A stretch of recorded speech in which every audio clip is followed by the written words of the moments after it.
ఆంధ్రప్రదేశ్ రాష్ట్రం గత 5 సంవత్సరాలలో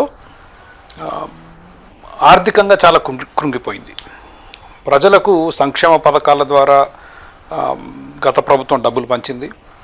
ఆ క్రమంలో దాదాపు 13.5 లక్షల కోట్ల రూపాయల అప్పు ప్రజల నెత్తిన మోపింది. ఇది ప్రజలకి కనిపించని భారం. భవిష్యత్తులో పన్నుల ద్వారా ఇతరత్ర ప్రజల దగ్గర నుంచే వసూలు చేసి ప్రజలే కట్టాల్సిన అవసరం ఉంది. అంటే దాదాపు 7 లక్షల రూపాయలు ఒక్కొక్క కుటుంబం మీద జగన్మోహన్ రెడ్డి గారి హయాంలో చేసిన అప్పు 7 లక్షల రూపాయలు. ఇప్పుడు వచ్చిన నూతన ప్రభుత్వానికి ఉన్న అతిపెద్ద ఛాలెంజ్, సవాలు ఈ ఆర్థిక ఊబిలోంచి బయటికి ఎట్లా రావాలి అనేది. అయితే దురదృష్టవశాత్తు ఇవాళ ఉన్న పాపులిస్ట్ పాలిటిక్స్, అంటే ప్రజలకి ఏది సరైంది అన్నది కాదు, ప్రజలకి ఎట్లాంటి తాయిలాలు ఇస్తే ఓట్లు వేస్తారు అన్న ఒక కంపల్షన్, చేసేది తప్పు అని తెలిసినప్పటికీ దానివలన సమాజానికి నష్టం జరుగుతుందని తెలిసినప్పటికీ కూడా రాజకీయ పార్టీలు పోటీలు పడి ఒకరిని మించి ఒకరు ఇస్తూ ఉంటున్నారు. ఉదాహరణకి చంద్రబాబు నాయుడు గారు చెప్పిన డిఎస్సి, ప్రభుత్వ ఉద్యోగులకు మళ్ళా కొత్తగా ఉద్యోగాలకి డిఎస్సి అనౌన్స్మెంట్ ఏదైతుందో ఆయన పెట్టిన మొదటి సంతకం అనుకుంటుంది. అది రాష్ట్రాన్ని ఆర్థికంగా కృంగదీస్తుంది.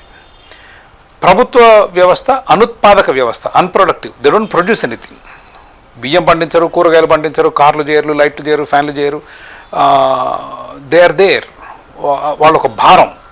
వాళ్ళ జీతాలు ఏదో 1000, 10,000, 25,000 లా కాదు, లక్షల రూపాయల జీతాలు. సాఫ్ట్వేర్ కంపెనీలు తలదన్ని జీతాలు అయ్యాయి వాళ్ళకి. అది జీవితాంతం ఒక ప్రభుత్వ ఉద్యోగి ఒక గుదివండ అవుతాడు. కానీ అది ఇవ్వందే ఇవాళ యువతకు కావాల్సింది 10 లక్షలలో ఉద్యోగాలు.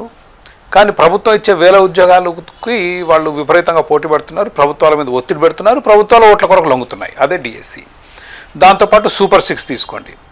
18 సంవత్సరాల నుంచి మీరు ఇంకా చనిపోయేదాకా ప్రభుత్వం పెన్షన్ ఇస్తే అసలు ఎటుపోతున్నామో మనకు తెలియదు. We have no idea where the country is heading. ఈ మంత్ను మనం పంచుతూ పోతే విద్యార్థులు ప్రభుత్వ స్కూల్కి వెళ్తున్నారు. ప్రభుత్వం వాళ్ళకి దాదాపు ఒక్కొక్కరి మీద 50-60 వేలు ఖర్చు చేస్తుంది. మళ్ళీ 15,000 రూపాయలు ఎందుకు ఇస్తున్నారు? జగన్మోహన్ రెడ్డి గారు అమ్మఒడి అని స్టార్ట్ చేస్తే ఆయన 12,000 ఇస్తే ఈయన 15,000 ఇస్తా అంటున్నారు. అదేవిధంగా నిరుద్యోగులకి 3,000 నిరుద్యోగ భృతి, ఉచితంగా ఆర్టీసీ బస్సు ప్రయాణాలు, ఇవన్నీ కూడా వెనకబడ్డ భారతదేశాన్ని మరింత వెనక్కి తీసుకెళ్తాయి. ఈరోజు చైనా మనకంటే 5 అభివృద్ధి చెందింది, 5 times more, or I think it's even more, 7 అనుకుంటాను. 1980లో చైనా మనతో పాటు ఉండేది. మనకంటే కాస్త వెనకబడ్డ దేశం చైనా. ఈరోజు అంత అభివృద్ధి చెందింది. వాళ్ళని అందుకోవాలి అంటే మనలో మార్పులు రావాలి. అయితే కొత్తగా వచ్చిన తెలుగుదేశం ప్రభుత్వం అనుకున్న అతిపెద్ద ఛాలెంజ్ ఏంటి అంటే, ఒక పక్క జగన్మోహన్ రెడ్డి గారు చేసిన ఆర్థిక అరాచకాలు, మరి ఆయన ఇస్తా అన్న సంక్షేమం కంటే నేను మరింత ఇస్తా అని తెలుగుదేశం పార్టీ చంద్రబాబు నాయుడు గారు చేసిన వాగ్దానాలు, వీటిని ఉన్న లిమిటెడ్ వనరులలో, మితమైన వనరులు, there is no unlimited financial resources. Already 13.5 లక్షల కోట్ల అప్పు తెచ్చిన రాష్ట్రానికి ఇంకా సెక్రటేరియట్తో సహా అన్ని కుదవబెట్టేశారు. ప్రభుత్వ కార్యాలయాలు మీకు కనిపించిందలా కుదవబెట్టి తెచ్చారు. డబ్బు ఎక్కడి నుంచి తీసుకొస్తారు, ఈ వాగ్దానాలు ఎట్లా పూరిస్తారు, దాంతోపాటు రాష్ట్రాన్ని ఎట్లా అభివృద్ధి చేస్తారు. రాష్ట్ర అభివృద్ధి అంటే ఇందా నేను చెప్పినట్లు మౌలిక సదుపాయాలు కల్పించాలి. రోడ్లు కట్టాలి, పోర్ట్లు కట్టాలి, ఎయిర్పోర్ట్లు కట్టాలి, విద్యుత్ సరఫరా ఇంప్రూవ్ చేయాలి, విద్యుత్ ధరలు తగ్గించాలి, ఇంధన ధరలు తగ్గించాలి, వ్యాపారస్తులకు పన్ను రాయితీలు, భూములు ఇస్తే వాళ్ళు వచ్చి వ్యాపారాలు చేయగలిగే పరిస్థితి ఉండాలి, చట్టాలు ఏవైతే వ్యాపారాలకు అడ్డంకుగా ఉన్నాయో తొలగించాలి. ఇన్ని సమస్యలు ఉన్నాయి. ఒక పక్క సంక్షేమం చేయాలి. So this is going to be a huge challenge for Telugu Desam party and Chandrababu Naidu గారికి. అండ్ ఐ థింక్ ఆయన సూపర్ 6 అనౌన్స్ చేసినప్పుడే ఐ ఎక్స్ప్రెస్ మై డిస్ప్లెజర్. ప్రజలకి మనం ఈరోజు ఏది మంచి ఏది చెడు అనేది నాయకులు చెప్పాల్సిన అవసరం ఉంది. దానివల్ల వచ్చే నష్టాలు ఏంటి, ఇది ప్రజలకు ఏదో నష్టం చేయాలని కాదు. సంక్షేమం ఇస్తే ప్రజలు సంతోషిస్తారు, బాగానే ఉంది. కానీ వాళ్ళ పిల్లలకి, భవిష్యత్ తరాలకి దేశం ఆర్థికంగా అభివృద్ధి చెంది లక్షలాది మంది యువతకు ఉపాధి అవకాశాలు రావాలంటే మనకు పరిశ్రమలు రావాలి, మన ఉత్పత్తి పెరగాలి. That is what is needed today. యువతకి ఎందుకు ఈ తాయిలాలు ఇస్తున్నారంటే, యువతకి ఓటు ఉంది కాబట్టి. 18 సంవత్సరాల మహిళలకి యువతుల దగ్గర నుంచి మీరు ఎందుకు ఇస్తున్నారు? 16 సంవత్సరాలు వాళ్ళకి ఎందుకు ఇవ్వట్లేరు అంటే 18 నుంచి ఓటు ఉంది కాబట్టి. మీరు 12 సంవత్సరాల నుంచి ఓటు చేయండి, 12 సంవత్సరాల పిల్లలు కూడా చాక్లెట్లు బిస్కెట్లు ఇస్తూ ఉంటాయి రాజకీయ పార్టీలు. అది పరిస్థితి ఈరోజు. కాబట్టి నేను అనేది అంటే ఒక నాయకుడిగా మీ బాధ్యత ఏంటంటే, ఓకే ఆకలి చావులు ఉండకూడదు ఈరోజు దేశంలో, ఈ 21వ శతాబ్దంలో ఆకలి చావులు ఉండటం అనేది దుర్మార్గం. కాబట్టి ప్రజలకి మరీ బీదరికంలో ఉన్న వాళ్ళకి సహాయం చేయటం, వాళ్ళ కాళ్ళ మీద వాళ్ళకి నిలబడేట్టు చేయటం ఒక పద్ధతి. కానీ దీన్ని ఒక ఓట్ల వ్యాపారం చేసి మీకు డబ్బులు ఇస్తాను నాకు ఓటేయండి అనే సిస్టమ్ ఏదైతే ఉందో దానివల్ల మనం ఆర్థికంగా వెనకబడుతున్నాం. యువతకు ఉద్యోగాలు రావట్లేవు, పరిశ్రమలు రావు. ఆ డబ్బు మీరు అదే మౌలిక సదుపాయాల మీద పరిశ్రమలను ఆకర్షించడానికి పెడితే, హైదరాబాద్ నగరం ఉందండి, మీరు హైదరాబాద్ నగరంలో ఏం చేశారు? ఒక శంషాబాద్ ఎయిర్పోర్ట్ కట్టారు, ఒక ఔటర్ రింగ్ రోడ్ కట్టారు, ఒక IIIT తెచ్చారు, ఒక ISB తెచ్చారు, హైటెక్ సిటీ కట్టారు, అదేవిధంగా బయోటెక్ పార్క్ కట్టారు.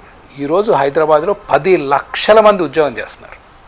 10 లక్షల మంది వాళ్ళ మీద ఆధారపడి ఇంకో కనీసం 3-4 ఉంటారుగా.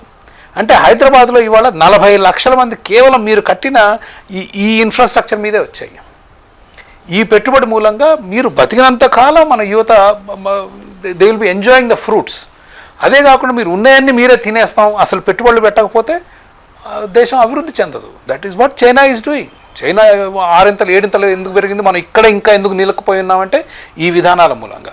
అయితే నేను అనేది ఏంటంటే, ప్రజలు అడుగుతారు ఏమంటే ఉచితంగా అన్నీ ఇస్తామంటే వద్దనేదెవరు? కానీ నాయకుల బాధ్యత ఏంటంటే ప్రజలకి నచ్చజెప్పటం, ప్రజలకి ఏ విధంగా మనం ఆర్థికంగా కాస్త జాగ్రత్తగా ఉన్నంతలో సర్దుకొని అభివృద్ధి మీద మనం దృష్టి పెడితే మన సమాజానికి, మన యువతకి, మన భవిష్యత్ తరాలకి ఎట్లా బాగు జరుగుతుంది అనేది నాయకులు చెప్పాల్సిన బాధ్యత. అది కాకుండా ఈరోజు నువ్వు 5 రూపాయలు ఇస్తావా నేను 10 ఇస్తా, నువ్వు 20 ఇస్తావా నేను 25 ఇస్తా, ఇది that is what is going on today, which is చాలా చాలా అన్హెల్దీ ఫర్ అవర్ మన సమాజానికి. ఇది ఏమాత్రం శ్రేయస్కరం కాదు. అమరావతి రాజధాని ఏ స్టేట్లో ఉందో మౌలిక సదుపాయాలు అంటే రోడ్లు, డ్రైనేజీలు, కరెంట్ కనెక్షన్లు, కొన్ని బిల్డింగ్లు కట్టడం గత టీడీపీ ప్రభుత్వ హయాంలోనే చాలా పని జరిగింది. ఎస్పెషల్లీ చివరి 2019 కదా ప్రభుత్వం దిగిపోయింది, 18-19లో చాలా చురుకుగా జరిగాయి పనులు.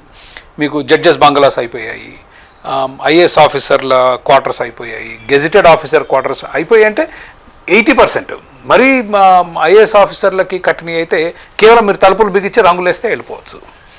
వాటిని జగన్మోహన్ రెడ్డి గారు అర్ధాంతరంగా ఆపేసి వదిలేశారు. ఇప్పుడు హైకోర్టు బిల్డింగ్ ఎక్కడైతుందో దాని దగ్గరలోనే జడ్జెస్ క్వార్టర్స్ ఉన్నాయి, వాళ్ళ విల్లాస్. 25-30 కోట్లు పెడితే అయిపోతాయి. వాళ్ళు లిటరల్ నడుచుకుంటూ వెళ్ళొచ్చు వాళ్ళ ఇళ్ళకి. ఈయన వదిలేసి వచ్చాడు.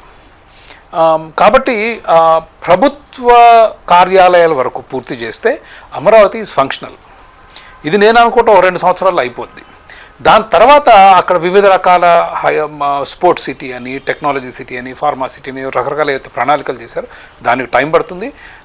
బట్ దానికి సరిపోను మీరు మౌలిక సదుపాయాలు అంటే కేవలం కరెంటు, నీళ్లు, డ్రైనేజు, రోడ్లు ఇవి కల్పిస్తే ఆటోమేటిక్గా డెవలప్ అవుతుంది. కాకపోతే 5 సంవత్సరాల్లో మొత్తం సిటీ విజన్ డాక్యుమెంట్లు ఏదైతే వాళ్ళు చూపిస్తున్నారో 5 సంవత్సరాలు వద్ద ఉంటే ఐ డోంట్ థింక్ సో. దానికి 10 ఏళ్ళు పట్టొచ్చు, 20 ఏళ్ళు పట్టొచ్చు, దానికి తొందర లేదు అసలు. In my opinion there is no urgency for it. వస్తాయి అవే. ఎందుకంటే ఈ 5 సంవత్సరాల అనుభవంతో వ్యాపారస్తులు ఈరోజు ఆంధ్రాలో పెట్టుబడి పెట్టడానికి జంకుతున్నారు. మళ్ళీ 5 సంవత్సరాలు మళ్ళీ జగన్మోహన్ రెడ్డి గారు వస్తే ఏమైపోద్ది అనే భయం ఏదైతే ఉందో చాలామందిని పీడిస్తుంది. అయితే ప్రజలు భయపడటం ఒక ఎత్తు, వ్యాపారస్తులు భయపడితే ఏమవుద్దంటే వాళ్ళు రారు పెట్టుబడి పెట్టడానికి.